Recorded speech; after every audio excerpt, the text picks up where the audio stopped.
Well, welcome. I'm so glad you've taken time out of your busy schedule to join us, and we never take that for granted. I try and make sure that I bring you really interesting guests that are going to challenge how you look at the world so you can show up and negotiate a better life. And today's definitely no exception. I'm really excited to introduce you to Christian Ray Flores. Welcome, Christian. It's so great to have you here. Cindy, it's a privilege. I really appreciate you having me. You've got such an interesting background. And for those of you who don't know him, Christian's a high performance coach, an entrepreneur, an international recording artist of all things. He's a philanthropist. He's got a story that spans, not only continents, but industries, lots of interesting stories to tell. He's got a master's in economics. He's fluent in four languages, and he has built himself and advised startups. He's raised millions of dollars for businesses, for missions. He coaches top executives and founders and creatives on how to sustain that peak performance. And today we're going to be talking about a lot of that, and in general about negotiating resilience and reinvention in our lives. So Christian, from a background as a child refugee in Chile, you became this pop star in Eastern Europe. You launched award-winning media ventures. You lead global philanthropy, events. How did your childhood experience, or did your childhood experience impact on your success, you think? And if so, how? I think most people, if you follow any person who is sort of extra driven, right? Most of those people have painful experiences in the past. That's just seems to be the pattern. Not everybody, but I would say the vast majority are people who are somehow they have fire in their belly, in their heart that drives them to certain things. And one of the secrets of I think holistic success is to figure out that fuel and purify the good fuel from the bad fuel. Yeah, I love that. So, so yes, the answer is absolutely, absolutely, and we can talk about all kinds, we can talk about hours about this. I would say, what we run from something, it's actually really good motivation if you frame it well, right? So, like for example, my success doesn't make usually the descriptions in podcasts and other things because it sort of seems less glamorous as my success as a husband and Oh, I love as a that. parent is driven because my I come from basically this I am the third generation of broken homes, Wow. Yeah. right? So that's an example of negative motivation that's actually really helpful and healthy because I basically decided at some point in my 20s, in my mid 20s, I'm like, I have no idea how to build a family. Yeah. But I definitely am not okay with not figuring it out. And if I do figure it out, I'll prioritize it above everything else, Yeah. right? I So love that. that's an example of negative motivation, Yeah. right? Well, and Uh, let's dig in a bit more on that because when you said that good fuel, bad fuel, and how we yeah, sort of distill it and purify, that really resonated with me. And it's funny when you say about coming from a place. My husband's always saying, "Oh my God, Cindy, you're so driven." And then as he heard about some of my experiences growing up, he's like, "Wow, that's where it comes from." that's where it comes from. That's exactly it. Definitely Yeah, where yeah. that drive comes from. So maybe for our listeners, tell a little bit more about how they can look for the good versus bad fuel in their life and how maybe they can use it to propel themselves in healthier ways. Well, I would say, look, first of all, bad fuel, right? It could be anything on a very base level. If you are very anxious regularly, chronically, I would say, right? Like you wake up and you're anxious, you're behind, or you're stressed out, or you're worried quite a bit. That's bad fuel, straight up, Yeah. right? And that anybody, even the most gifted people, can end up in that place. Yeah. And it's like pre even hitting burnout, you already are falling behind because you can't create anything new Yeah. when you're in survival mode. So to me, that's the most dangerous bad fuel kind of example, right? And we know statistically about half of Americans are in that place right Yeah. now. Yeah. Because this is mental health. Do you struggle with anxiety on a regular basis on a very basic level? So that's a lot of people on bad fuel. Yeah. That on the upside, look, if most people are on bad fuel, what's going to happen to you if you switch to good fuel? You know, you become incredibly competitive in a good way. Competitive meaning you can do Yeah. better than other people because people are stuck. You can create things. Yeah. So sort of the switch from bad fuel to good fuel looks like, can you get yourself from anxious, worried, almost like behind, like drowning sort of feeling to creative, clear flow state Yeah. on demand every day? Yeah. Yes or no? And the answer is no. Get on that Yeah. because that's fun. That's foundational stuff, right? Yeah. But then if you go deeper, you can talk about bad fuel like hate, resentment, Yes. victim mentality. Yeah. That's bad fuel as well, obviously. And that's those are deeper waters that you have to sort of fish for the stuff, right? A Yeah. little bit more. And that's definitely worth addressing. So, for example, for me, bad fuel on that level would be when I'm pursuing something like, I want to be famous. That was sort of my first career Yeah. was a pop artist. And Yeah. like shockingly, it was super successful right away, which is like both a gift and a curse. Yeah. But over time, I look back and I go, oh, a lot of the bad fuel was I just want to be accepted. I want to be loved. I want to Yeah. guarantee love. Yeah. So that drives you. Then you get there and you realize that that kind of thing doesn't guarantee love, doesn't guarantee acceptance at all. Yeah. And you need to be able to accept yourself first, right? Or bad fuel can be sort of be better than other, prove yourself to by competition, for example. Yeah. And I think you and I offline talked a little bit about negotiation versus Yeah. competition. And to me, that was a massive thing because I definitely even grieve sometimes Yeah. the years in at the top of my game with some of the top creatives, just the most gifted people who are my friends. But deep down, there's a little bit of bad fuel where I go, I'm gonna beat them. Yeah. My hit's gonna be bigger than his hit. I'm gonna get a bigger crowd. I'm gonna Yeah. make more money. Instead of going, my gosh, you're amazing. Can we write a song together? Yes.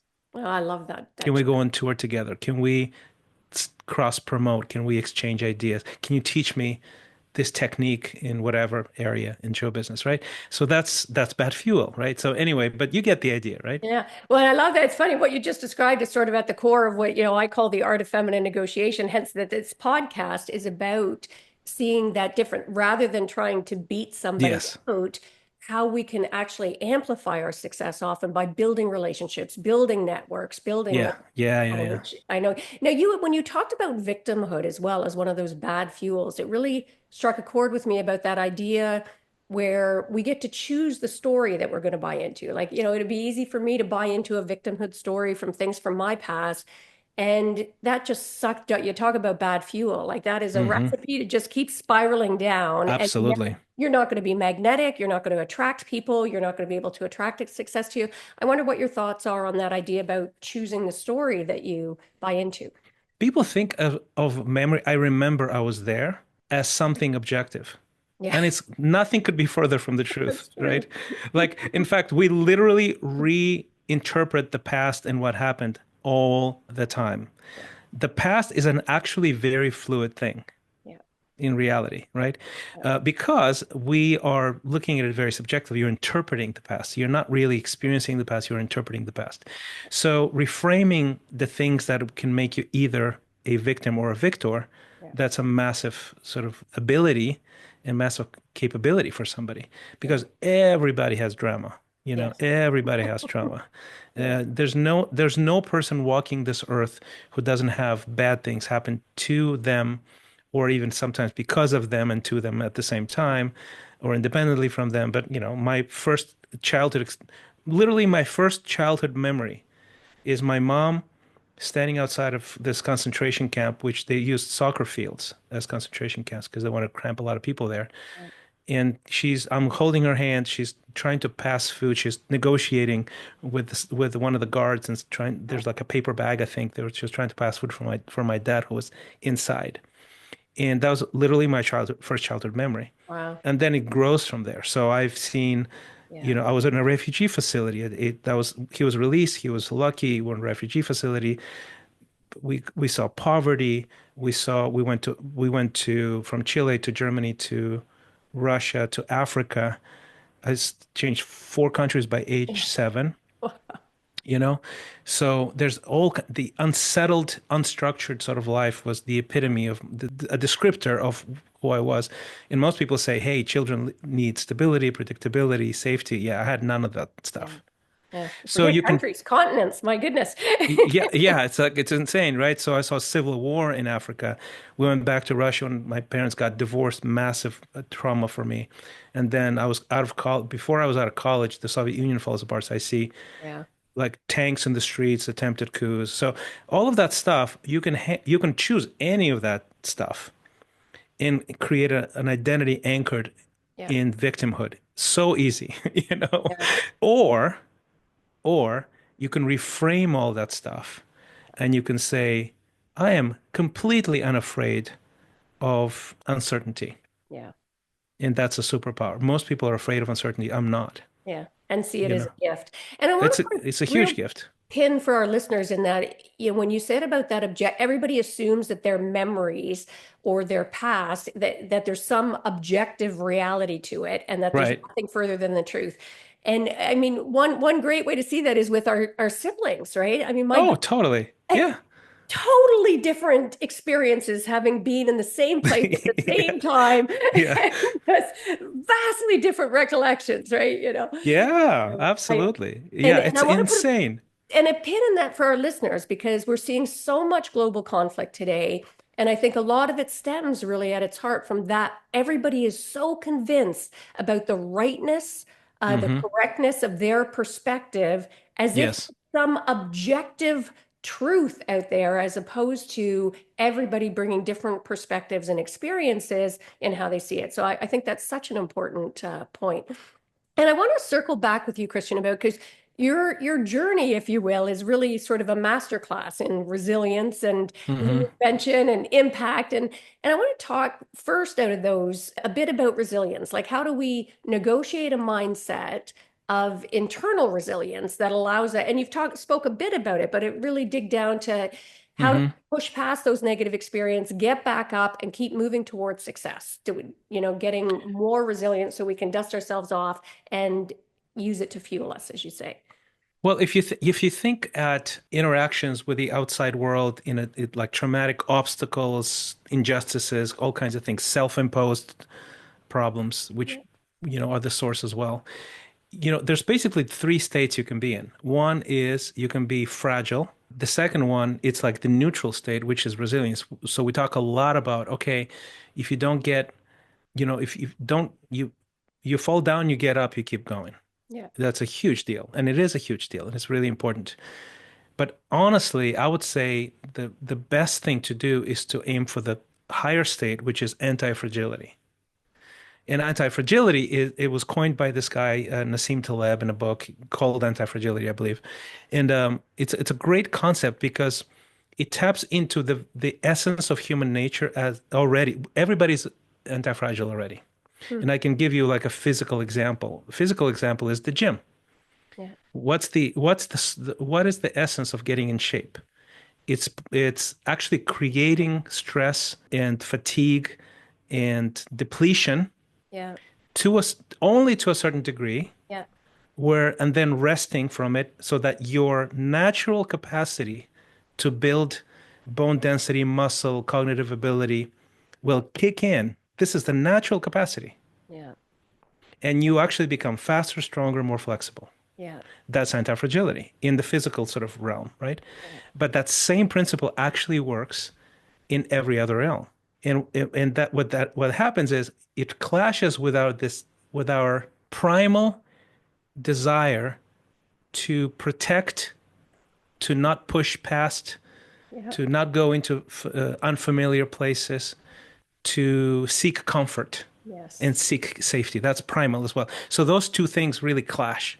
Yeah. And basically, anti-fragility is your ability to, in a very, very intentional way, every day, teach yourself, okay, if you feel that this is unsafe, you seek comfort, et cetera, you don't like uncertainty. But actually, the best thing you can do about this is seek a little bit discomfort, a little bit uncertainty, take some risks, push yourself, strain, do hard things. Yeah. I And think if that's great that you gave the gym example. I've never thought of it in that way before. And I'm so glad you spoke to anti-fragility because I'd read some of your stuff and that word was coming up, yeah, anti-fragility. yeah, I'm yeah. like, What the heck? We're going to have to explore that. So I'm so glad you did. And if you see me laughing, I was not laughing at the concept. I'm laughing because I recently was in the Yukon dog sledding and ended up Whoa, had that's a dog. amazing. It was amazing. I loved it. And on our last day, had an accident, ended up fracturing my pelvis, which I didn't know at the time. So I got back on the dog sled for the like an idiot, right? Oh, that's terrible. But I've Wow. had this recent epiphany because of that. That is exactly what you're just talking about, Christian, because I found myself guarding against the pain. And I realized the recovery depended on me stopping that guarding and allowing myself to just relax into pushing past that discomfort to That's allow me exactly it. to get Yeah. stronger. So it's such a beautiful analogy. So now you have reinvented yourself, many times, and a lot of Yeah. people say that, but you truly, from pop star status to high performance coach, I mean, you've crossed the Yeah. across the genre sphere. What tips would you have for our listeners who may feel stuck and need to negotiate a reinvention of themselves? What tips would you give them? Well, a couple of things. One is this. I think fundamentally life is about seasons, right? Mm, And I think sometimes we just forget that we evolve yeah. and our interests, our passions, our needs, our desires, our goals, they all change. So, when people go, well, I'm the same person, but I don't feel the same way about the situation I'm in, for, let's say, in my career. Yeah. That's very natural. It really is. Like, so on a macro level, that's one thing. So you are a student first, then you become a practitioner of the thing, then you become a master of the thing, then you become a sage of the thing. Mm, And those are literally universal rhythms of life. And when you become a master, for example, and you are absolutely happy to hustle, to build stuff, to just complete, like enter into a burning building to do whatever, right? The yeah. thing that you're passionate about, right? Yeah. And then eventually that wears off. And that's because from the inside out, you don't want to build things, you want to build legacy. You want to invest in other people, not just in yourself, et cetera, Yeah. et cetera. So nothing of it is bad or good. It just is. Yeah. So in between seasons, people get super confused. Yeah. Most people, most people that come to my coaching program are usually they're not students going into practitioners because when you're a student going into practitioner, you think you're invincible and you don't have no needs whatsoever, right? You're just clueless, right? You're So absolutely cute. clueless, right? Like I have a kid graduating in May, my middle child from business school, and she is completely going to rule the world. That Yeah. you know, Convinced they know she, it all. yeah, exactly. And she actually will, I think, eventually, but what she'll discover pretty soon is that it's not as easy as she thinks it is. That Yeah. she's going to she needs to develop some skills and stuff like that. But that's sort of but most people that come and for me to help is there are people that are going in between practitioner and master, or between master and sage. Yeah. The in between space is super uncomfortable. Yeah. You feel confused, you feel lost, you don't know what's going on, like you lost your mojo, but it's Yeah. not. It's just a natural process, right? So Yeah. so that's basically one thing. And I would say for me, I don't know, I always had this, I think it's because of the lack of predictability and certainty in my life. One of the benefits of the upsides was that the minute I feel strategically like long term, this doesn't fit me, Yeah. even if it's a good thing on the surface, Yeah. like success. The minute I see it as, okay, if I can project this forward for 20 years, definitely not where I want to end up. I can jump Yeah. like pretty dramatically, Yeah. sometimes irresponsibly, quite frankly, You and but me both. yeah, so, but I can jump. And then when you jump, there's like you sort of grow wings as you're falling, Yeah. and I think you're completely on the other side of the spectrum from me, which I'm definitely on the extreme side because Yeah. of my background. And Yeah. so I'm trying to not be that person Yeah. too much. But I would say on the other side of the spectrum, you can be so fearful of failure or fearful of uncertainty, really wanting a guarantee of things. That eventually leads to being stuck as well and Yeah. burned out because you just don't pivot, you don't experiment, you don't take risks, Yeah. you don't, sometimes you don't listen to this deep intuition that we all have, this voice, this like the whisper of the soul. Yeah. And we all hear it. We just don't heed it, Yes. right? And that's sort of the idea, is that you Yeah. don't heed it, and then you're living sort of inauthentically. And sometimes this inauthentic misalignment can last for a decade. Yeah.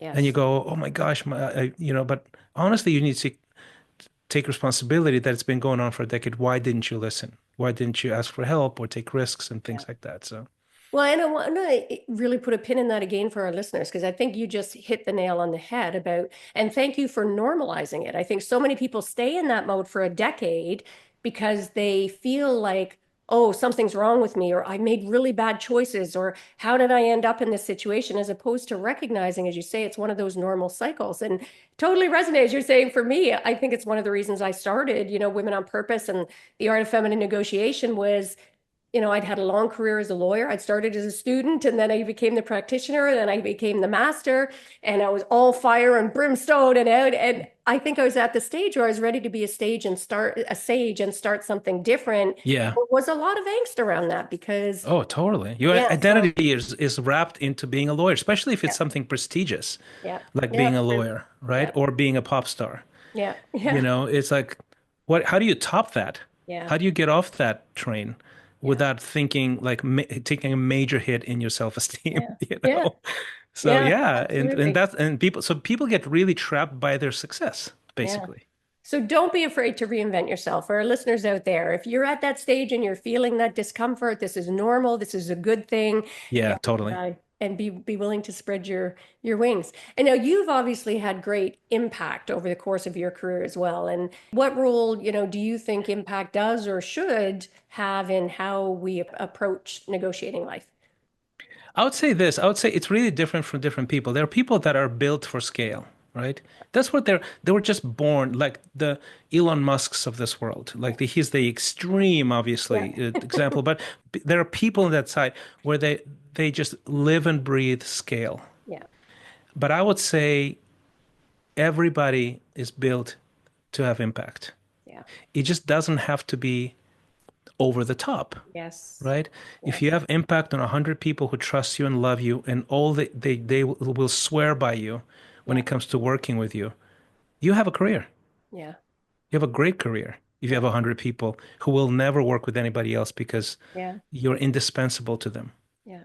right? Nice. So, and this is not like going to Mars, but Yeah.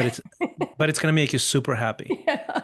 That's sort of what And I'm saying, right? also the impact of that as well. Like as you were saying that when you were saying about scale, some people are built for scale. And I think we often forget even the impact sometimes of just smiling at somebody on the elevator and saying, I Exactly. love that Hmm. coat, or going up and giving that you never know what somebody's going through in their life, and you may have had a profound impact on that one. So showing Yes. up as the best version of yourself, Hmm. I think goes a long way for that. Now you've mentioned creativity a couple times. I'm wondering what role do you think creativity plays in allowing us to negotiate our best lives, living into the best version of ourselves? Well, you are naturally creative. Everybody is. So it gets trained out of us Yes. in usually in high school, Yeah. like if you go into a room of 5-year-olds drawing, whatever little sticky, Yeah. sticks for people and cars and stuff, and you ask them, hey, so are you guys artists? And everybody will say, sure. Yeah. That's true. You enter the same room when they're 15, 16, no hands were going to go up. Maybe one hand will go up. So it gets trained out of us because the education system we have, if you think about it, the sort of the conveyor belt system, right? It's Yeah. this subject, this teacher, this class starts at this time, ends at that class time. There's a ring in the beginning, a ring at the end, maybe one in the middle. Yeah. It's all industrial stuff. It was all developed during the Industrial Revolution Yes.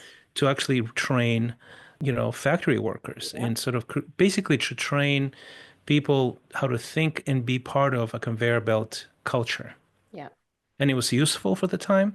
Yeah. I would just argue that it's maybe not useful for the individual because you were trained to be a cog in the machine, but not a creator, Yeah. and so I think inadvertently, all kinds of these sort of ecosystems, they make us cogs into Yes. cogs, but I don't think we're born to be that way, Yeah. right? So, and the power of creativity and believing in creativity and even exploring and learning about the creative process, how it works, probably the most liberating thing you can Yeah. pursue because it will literally it will give you wings as a lawyer, as an engineer, as a mathematician as Yeah. well. The things that you wouldn't think as creative, but everything is creative. Creating a new future, creating of a new thing, creating a new substance, a new medicine, a plane, a book, a song, all that's creative process, right? Yeah. Yeah.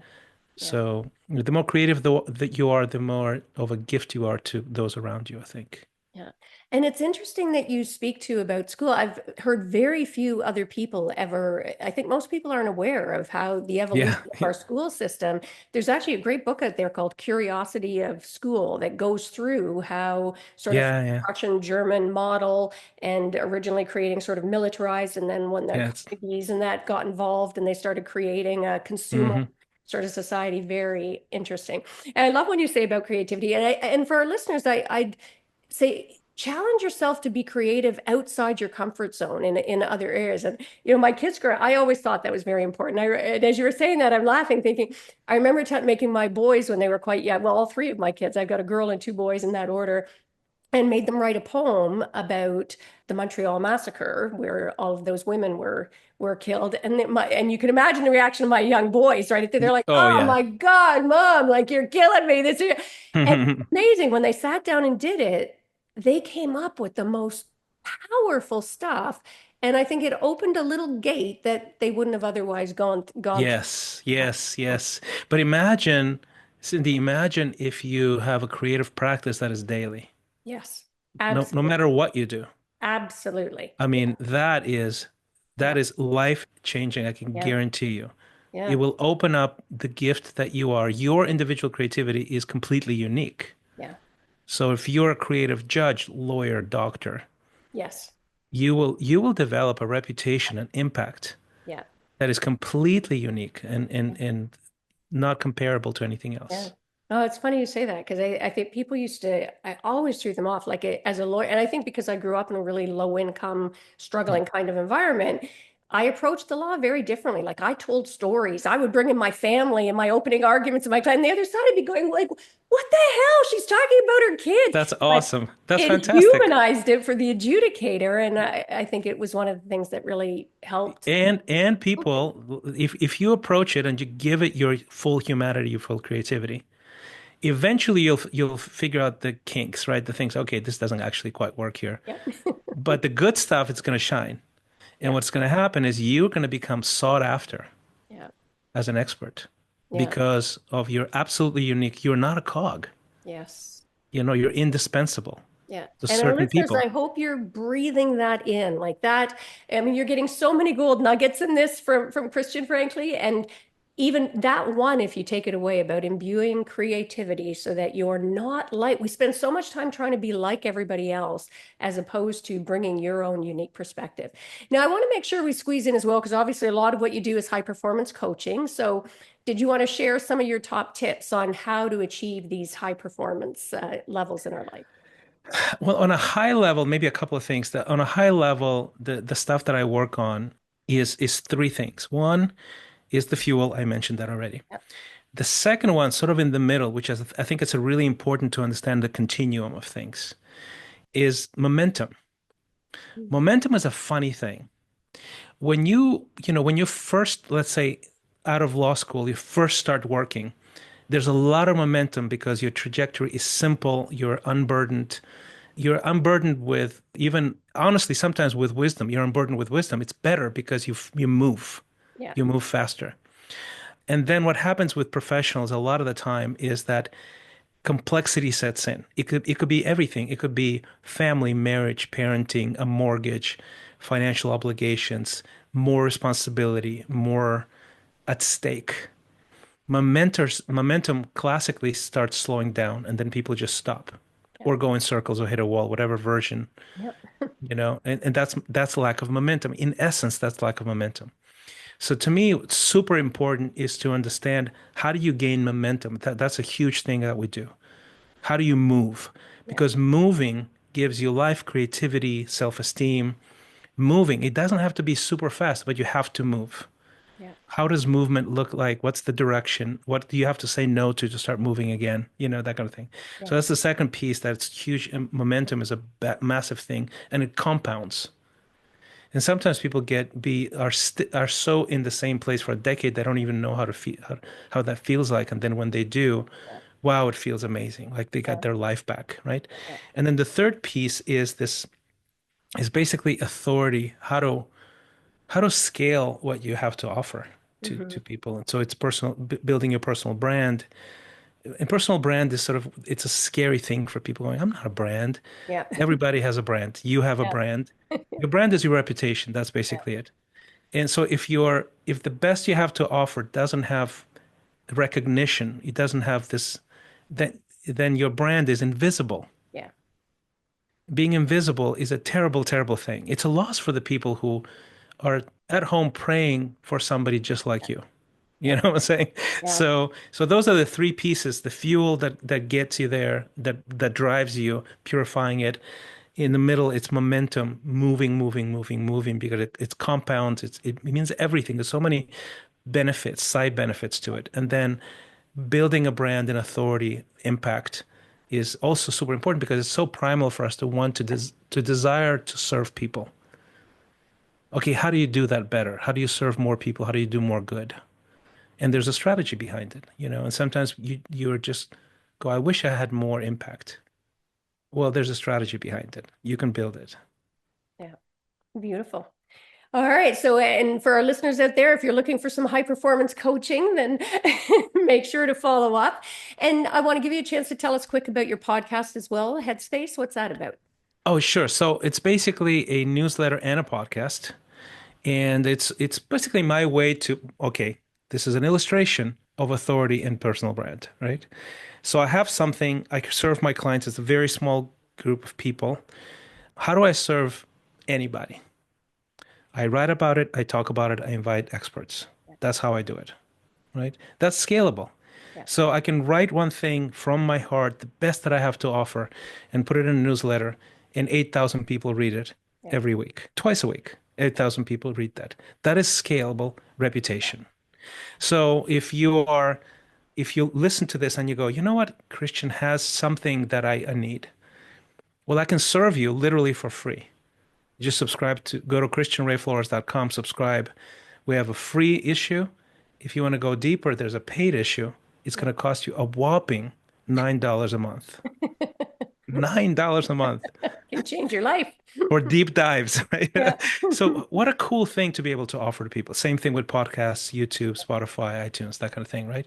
So there's an illustration of authority and of personal brand. I can serve you for free. Yeah. And then obviously if you want to come closer and work with me directly, it's going to be much more costly, but you don't have to. But sometimes people go, you know what, I really need this. Yeah. And then they go to my It's time. coaching Yeah. website, they look at the dimensionality of it and go, okay, I want to talk to you, that kind of thing. So, Yeah. And what inspired you to write your book? Tell us quick about that. And what's one of the most surprising things that you discovered while either in the researching process or in the writing of your book? okay, so the book is called, it just came out Christmas, so pre-election, just for you to know. Yeah. For those of you who can be triggered by the title, little it's called Little Book of Big Reasons to Love America. And the subtitle is a love letter from an immigrant. And Oh, basically the book it's a very subjective, and I'm not an expert and I'm not a historian, but I'm one guy yeah. who has a perspective. And I grew up all over the world in places that were not free, very oppressive, low opportunity, all kinds of restrictions. And coming into the United States, I was actually inspired by the American spirit. Yeah. And I would say it's a North American spirit. It's not just America, Yeah. US, but it's Right. Canada as Yeah. well. Very, very similar DNA, cultural DNA about opportunity, about entrepreneurship, about faith, about philanthropy. That it's almost like a cocktail of things that came together, right? It's a beautiful dish. And it produces the most prosperous nation on earth. And I basically explore that as an outsider, right? Yeah. So there's all kinds of stories and pictures. It's like full of color. There's a QR code. You can watch videos of stories I couldn't even fit in the book. So anyway, so it's a creative process. And to answer your question about, okay, what is a surprising thing? It really gave me, it's probably the reason why my newsletter became very disciplined and very high quality Yeah. and has like 12,000 subscribers right now as we Yeah. speak. Wow. It's because I developed this creative rhythm of 5 o'clock in the morning for 9 months. I write Yeah. every day. 5 o'clock in the morning for 9 months, I write. Wow. And whether I write a lot, whether it's good or whether it's terrible, I still show up and I do it. And it gave me a muscle, a superpower of writing and communicating ideas in ways that are concise, polished, etc. So that's like a surprising byproduct of the thing. It actually gave me almost like this new creative muscle. Yeah. Well, and you've just inspired me. I mean, Hmm. I'm stuck in my next book, and I am you have inspired me and challenged me that I am going to take up that gauntlet and start having that disciplined time. I think it makes a profound difference. Well, It this really has does, been yeah. so interesting. I wish, as you said, we could talk for hours. I'm going to have you back, actually. Open Thank to you, a Christian. Cindy. I think there's so many other, little avenues we could have explored here, and so much to mine. I normally end by asking, what's one of the greatest mindset shifts that you've had in your life? Doesn't have to be on this topic, on what we talked about, just one of those aha moments that made you see things differently. Okay, so that's a good question. I think one of the biggest ones was I was at the peak of my career.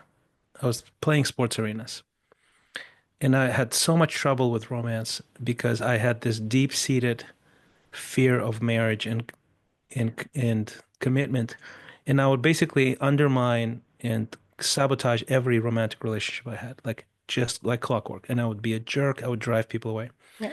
And then my girlfriend at the time, she got pregnant. We had a baby. Yeah. Oh, what do you do with that? And I acted the same way, and I was horrible. I was Yeah. just so ashamed of it.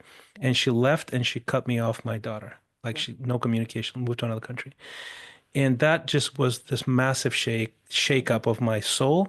Yeah. And I met this Canadian missionary, by the way. His name is Andy Fleming, Canadian missionary in Russia.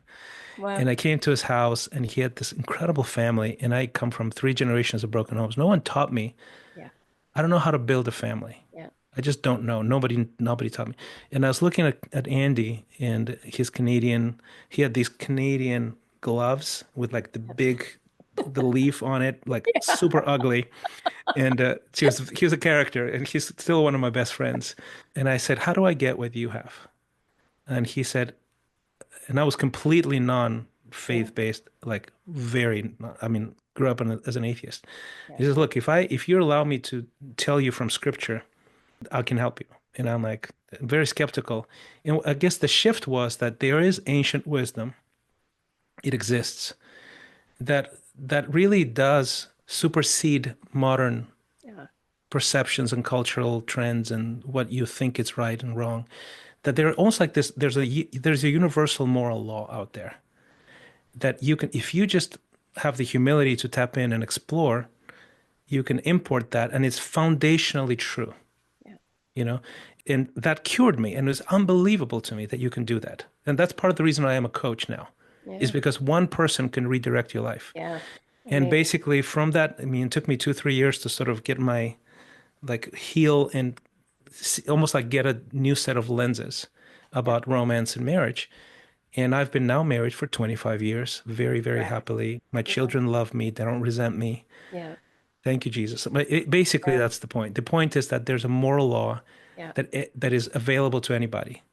Yeah. And your past trauma, dysfunction, the stuff that just sticks with you, it can all be taken away. Yeah. And I love that you speak to that ancient wisdom. I think in our modern culture, we forget that. And Yeah. First Nations people, I mean, so much of their lost practices were foundationally true and valuable, and we let it go. So, And they're still true yes, today. absolutely. And we Yeah. just ignore them, right? Yeah. So, Yeah. So absolutely. where can people learn more about you, Christian? Where do you want me to send them?